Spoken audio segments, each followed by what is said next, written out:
बच्चों,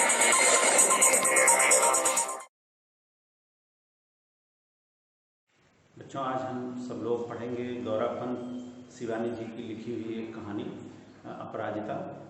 गौरापंत शिवानी जी गुजरात में पैदा हुई थी और गुजरात के शांत निकेतन में इनकी शिक्षा दीक्षा।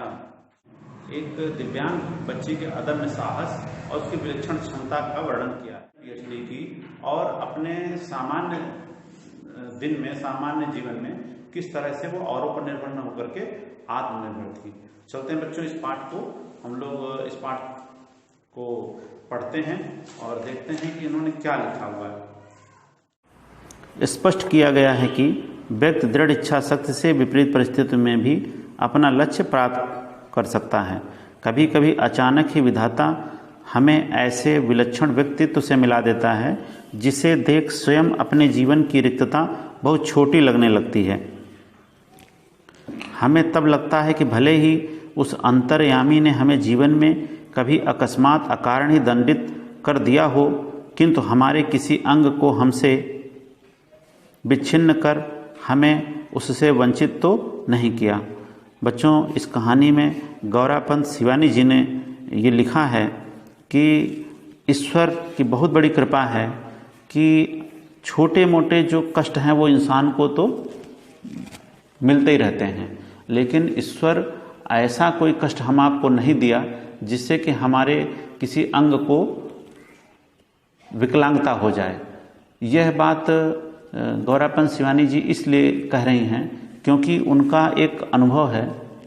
वह एक ऐसी विकलांग बच्ची से मिलती हैं जिसको देख करके वह बहुत ही आश्चर्यचकित हो गईं और उन्हें बहुत ही कष्ट हुआ क्योंकि वह बच्ची पूरी तरीके से विकलांग थी। जिसका सिर के नीचे जितना भी शरीर है वह हिल ही नहीं पाता था, केवल सिर हिलता था। आगे चलते हैं। लिखा है, फिर भी हम में से कौन ऐसा मानव है जो अपनी विपत्ति के कठिन क्षणों में विधाता को दोषी नहीं ठहराता। मैंने अभी पिछले ही महीने एक ऐसी अभिशप्त काया देखी है जिसे विधाता ने कठोरतम दंड दिया है, किंतु उसे वह नतमस्तक अपनी आनंदी मुद्रा में झेल रही है, विधाता को कोसकर नहीं। तो उसकी कोठी का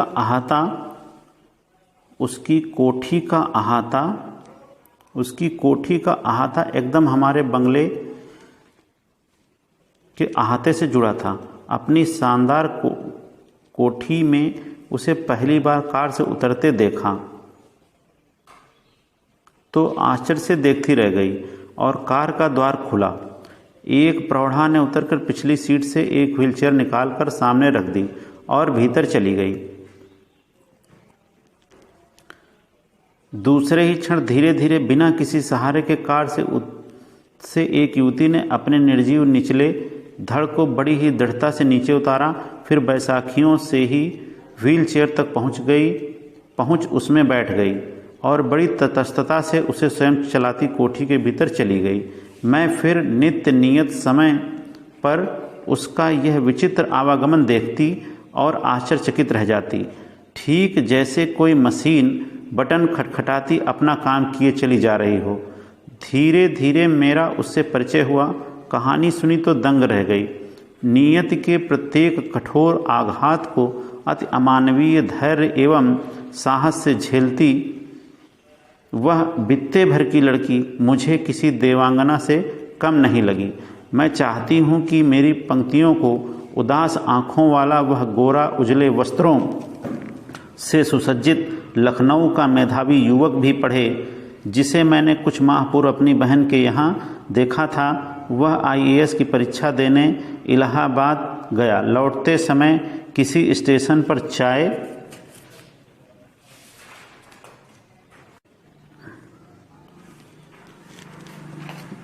लेने उतरा कि गाड़ी चल पड़ी। चलती ट्रेन में वह कुल्हड़ से सहित चढ़ने के प्रयास में गिरा और पहिए के नीचे हाथ पड़ गया। प्राण तो बच गए पर बायां हाथ चला गया। वह विच्छिन्न भुजा के साथ साथ मानसिक संतुलन भी खो बैठा। पहले दुख भुलाने के लिए नशे की गोलियां खाने लगा और अब नूर मंजिल की शरण गई है। केवल एक हाथ खोकर ही उसने हथियार डाल दिए। इधर चंद्रा, जिसका निचला धड़ निष्प्राण मांसपिंड मात्र सदा उत्फुल्ल है, चेहरे पर विषाद की एक रेखा भी नहीं, बुद्धि दीप्ति आँखों से अदम्य उत्साह, प्रतिफल प्रतिक्षण भरपूर उत्कट जिज्ञासा और फिर कैसी कैसी महत्वाकांक्षाएं। तो बच्चों, इस अनुच्छेद तक हम लोग पहुंच चुके हैं और इसमें से महत्व बच्चों पाठ में आए कठिन शब्द हम आप सब लोग देखेंगे।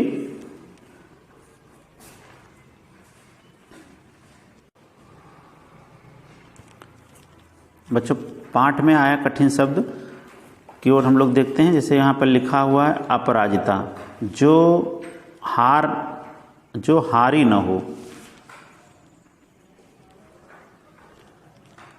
बच्चों अपराजिता जो हारी न हो, विलक्षण अद्भुत, विच्छिन्न अलग किया हुआ, अभिशप्त सांप से ग्रसित, काया शरीर, नियति भाग्य, आघात चोट, देवांगना देवी, अप्सरा मेधावी, बुद्धिमान। नूर मंजिल लखनऊ में एक अस्पताल है बच्चों, जहाँ रोगियों का, मानसिक रोगियों का इलाज होता है। उत्फुल्ल प्रसन्न, विषाद दुख,